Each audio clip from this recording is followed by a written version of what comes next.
Namo tassa bhagavato arahato sama sambuddhassa. Namo tassa bhagavato arahato sama sambuddhassa. Namo tassa bhagavato arahato sama sambuddhassa. Welcome all, hello. My name is Venerable Nivato.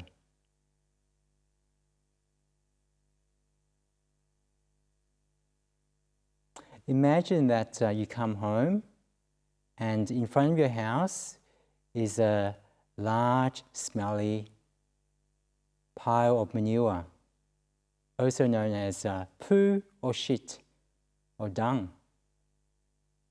You don't know who placed or dumped this pile of smelly poo in front of your house. So you've got two choices: to either do something about it or to complain.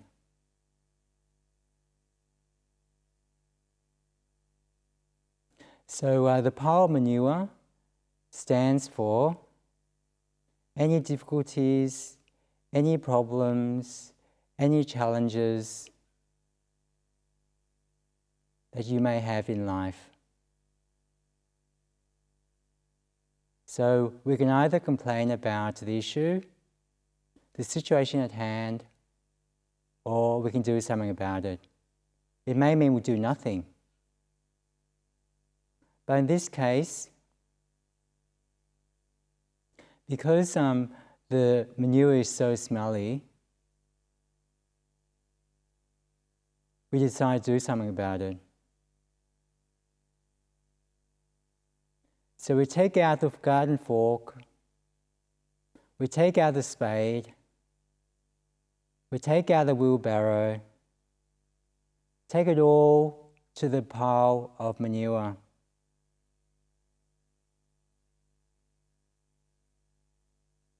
We use the fork and the spade and slowly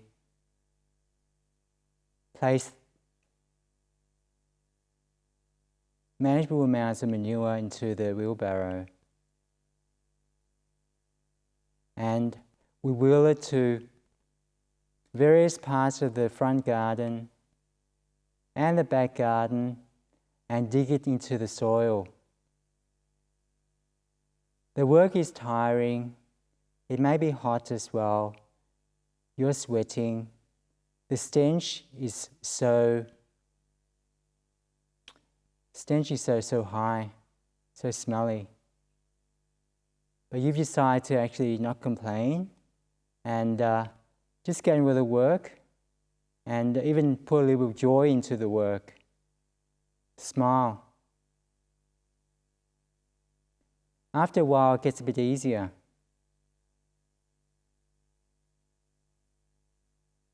So rather than sinking to depression or negativity or anger about the pile of manure that someone has just dumped in front of us, we've decided to do something about it.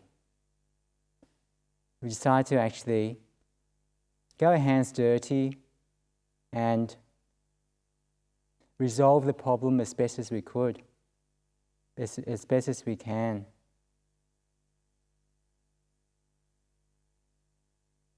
So rather than being a victim, we are taking control of what can be done. There are some things in life, there are many things in life that cannot be controlled. Many things in life are uncontrollable. These things we leave alone. We accept them as they are, we acknowledge them, we try to befriend them, but these things cannot be changed. But in this case, it is an issue that can be resolved, so we've decided to put forth effort, accept the situation at hand, get on with the work and just do it to the best of our ability without complaining. So day by day, we pile manure into the wheelbarrow and take it to the front garden and the back garden and dig into the garden, to the soil.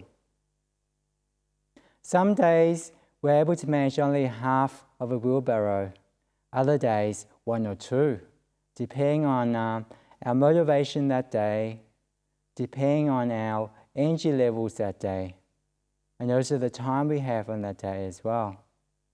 But day by day, we remove small amounts of manure from the pile. Day by day, the pile gets smaller. The stench is more bearable.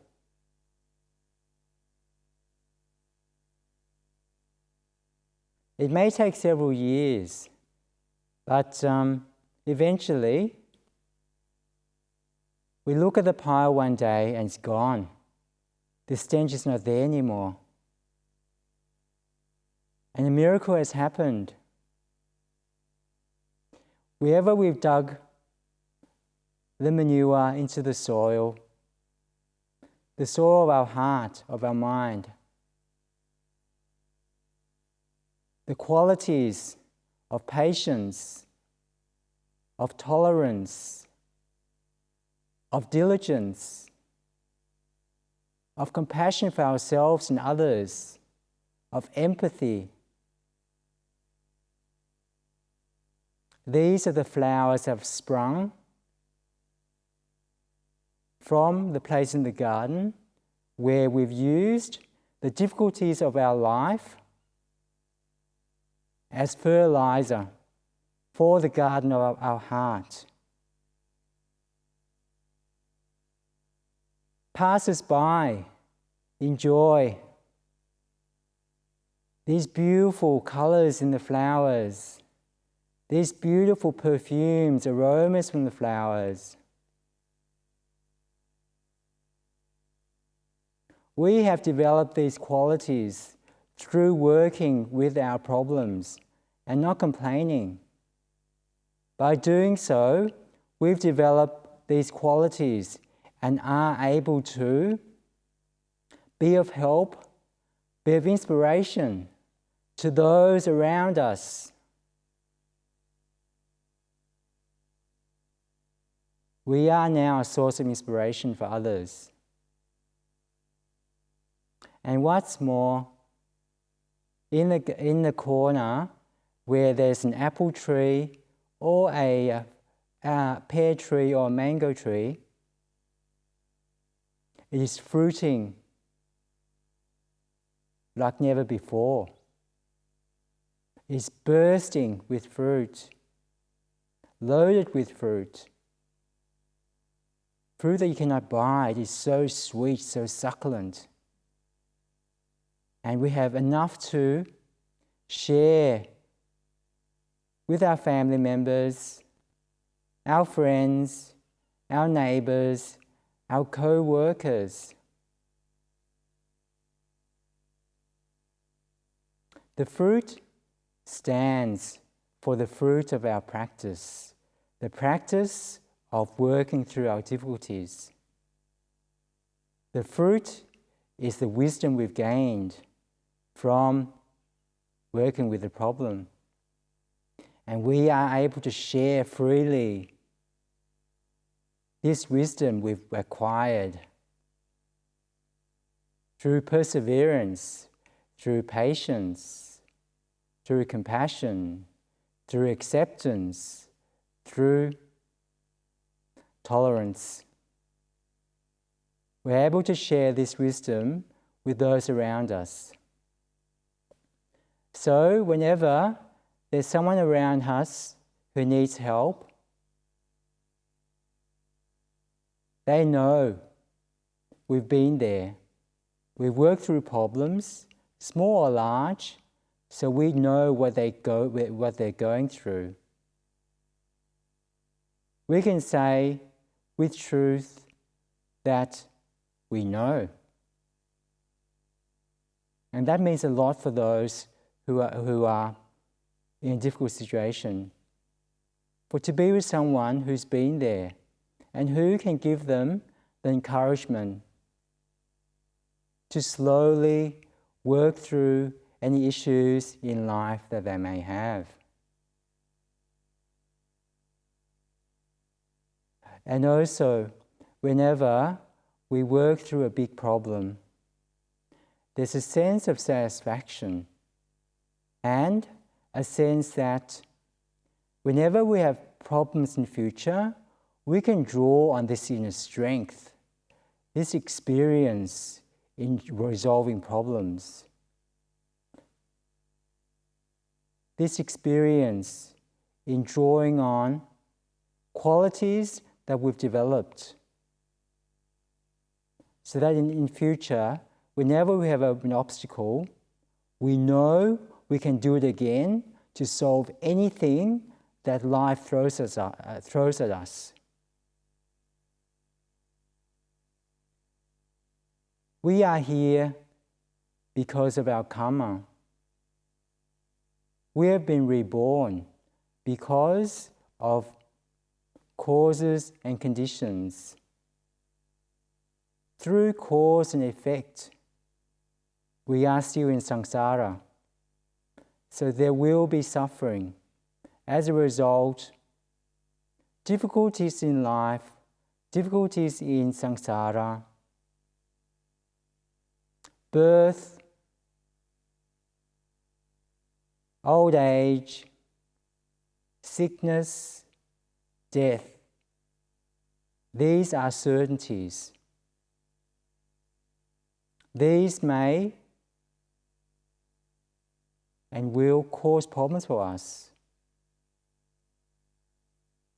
These things may cause mental distress, but by drawing on experience, the inner strength, the perseverance, the diligence, the care, the compassion, the kindness, the acceptance, the inspiration from having resolved issues in the past, we know we can handle whatever comes our way. So, whenever you have a problem from now on, including meditation, see it as a challenge, a pile of manure. So you can either complain or do something about it.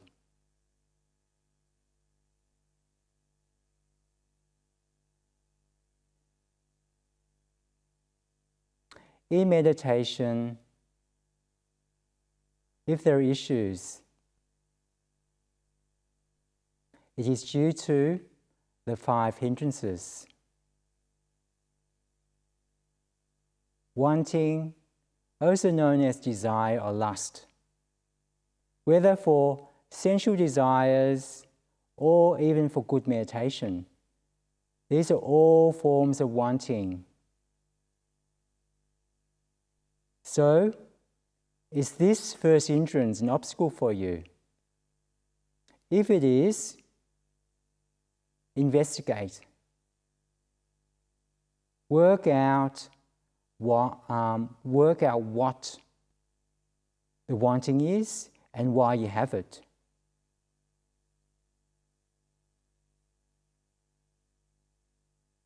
Or maybe there is anger, there is hatred, there is ill will, there is resentment, there is jealousy, there is negativity. So find out, investigate why you have this hindrance, what the cause of it is.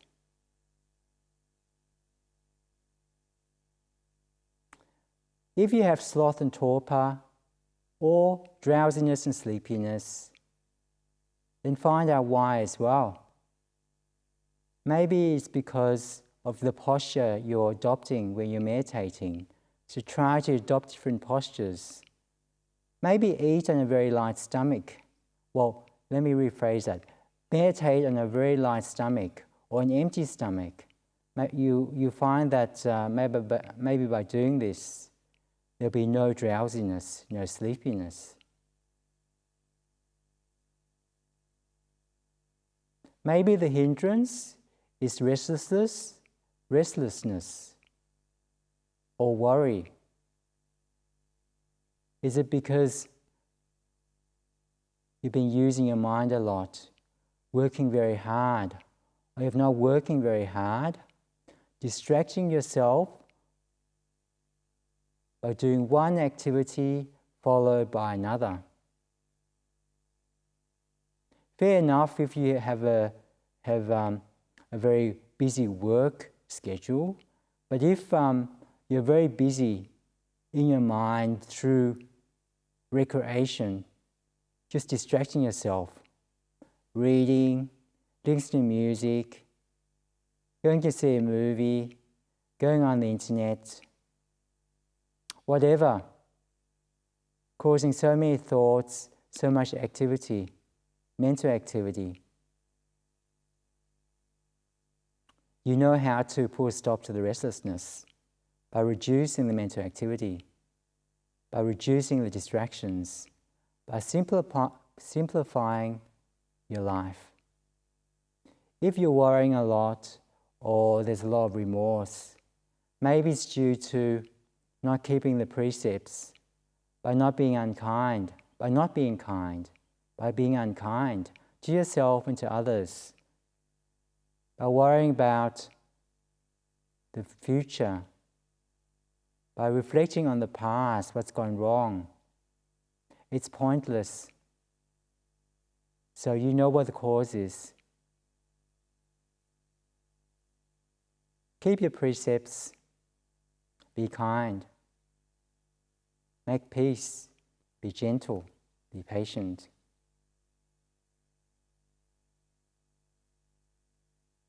Or maybe your hindrance is the fifth one, doubt, skeptical doubt of the teachings of the Buddha, of the meditation technique you're using, or of your ability to meditate. Find a way to overcome this doubt. We have a choice. We are born as human beings, so we can have the choice of either to waste this precious lifetime or to make the most of it. Use every minute, every moment wisely to the best of our ability. Lord Buddha says in the sutta, a single excellent night. Do not revive the past, for the past has gone. Do not build your hopes on the future, for the future is not here yet. Instead, with insight, see each and every presently arisen state. See it and know it, invincibly, unshakably. Tomorrow may not come. Death cannot be bargained.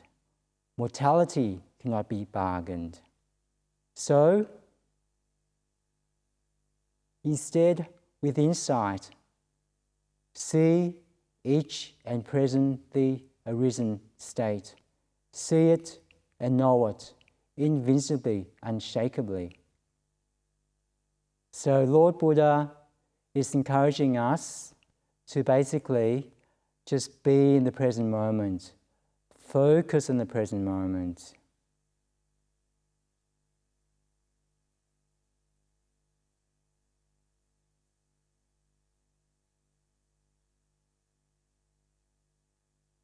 By accepting the present moment, by being contented with it, we are creating the causes and conditions for a contented, happier future. So if we want to be happy in future, forget about the past. Don't worry about the future. Focus on the present. Be befriended. Accept it as it is.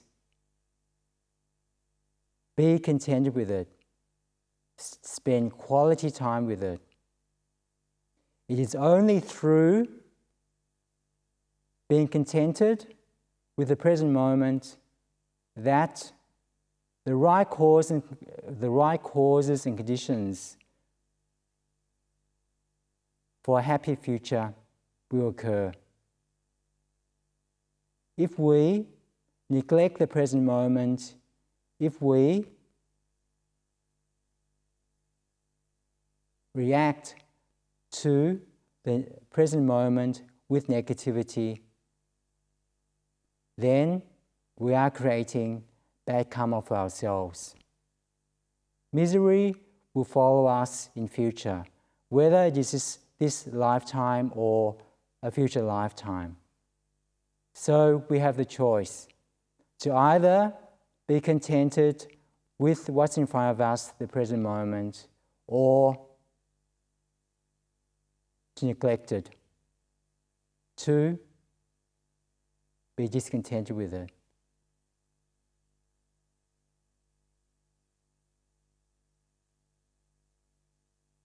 So in the last 10 minutes, let's meditate together.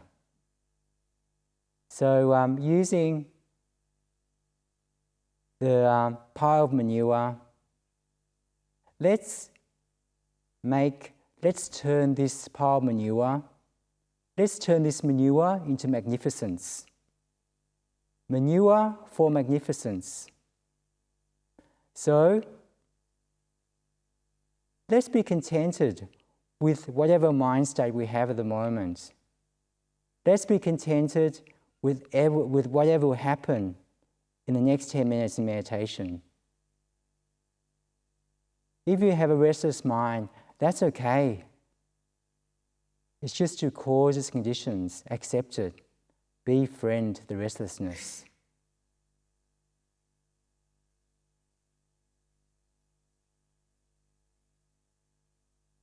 And remember, let go of all wanting, all desire. It is a major obstacle to meditation, in meditation. So as Ajahn Brahm says, let's make peace, be kind, be gentle, be patient. If your mind has a lot of thoughts at the moment, then choose a meditation subject that is easier to follow. Say, the rise and fall of the belly. If your current mind state is fairly quiet, then maybe choose something more subtle. So choose the breath, either at the nostrils, the airflow. Feel the airflow, inflow and outflow, in-breath and out-breath. Or simply when you breathe in, know you're breathing in. And simply when you breathe out, know that you're breathing out. So choose your meditation subject and remember to care for the meditation subject. Treat it with tenderness, with loving kindness, with acceptance, with tolerance, with patience, with a gentle smile. And remember, by meditating, we are fulfilling the last component on the Eightfold Path. But before that, there's also mindfulness. So we'll be practicing mindfulness as well as meditation. And by doing so, we are creating good karma. So let's find the inspiration the joy to meditate for the next 10 minutes. Meditate together. Know that there are other people in the world meditating with you. Know that there's a lot of kindness out there, a lot of support. Draw on the inspiration. Draw on the joy. Enjoy the experience. I will give you a lot of silence, just a few words of encouragement halfway. And then I'll, in 10 minutes' time, I'll sound the gong. Enjoy the experience. Accept it as it is.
remember to make peace, be kind, be gentle, be patient.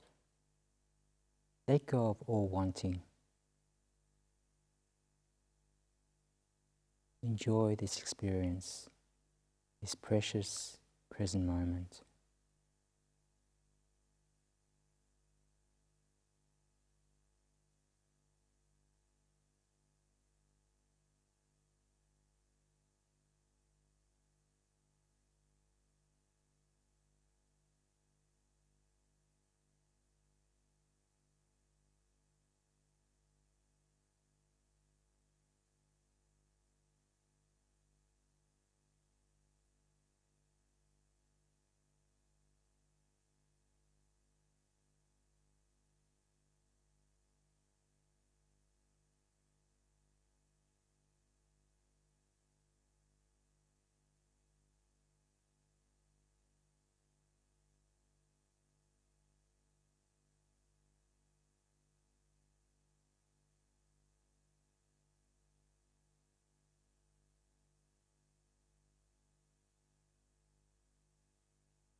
May all beings be well, happy, and at peace.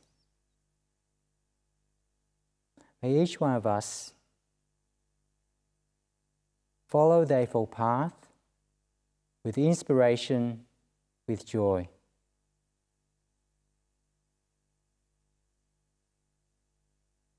This recording was inspired by a truckload of dung, a story which appeared in Ajahn Brahm's book, Opening the Door of Your Heart.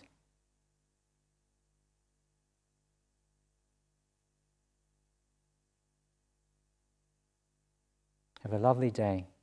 Hope to see you next time.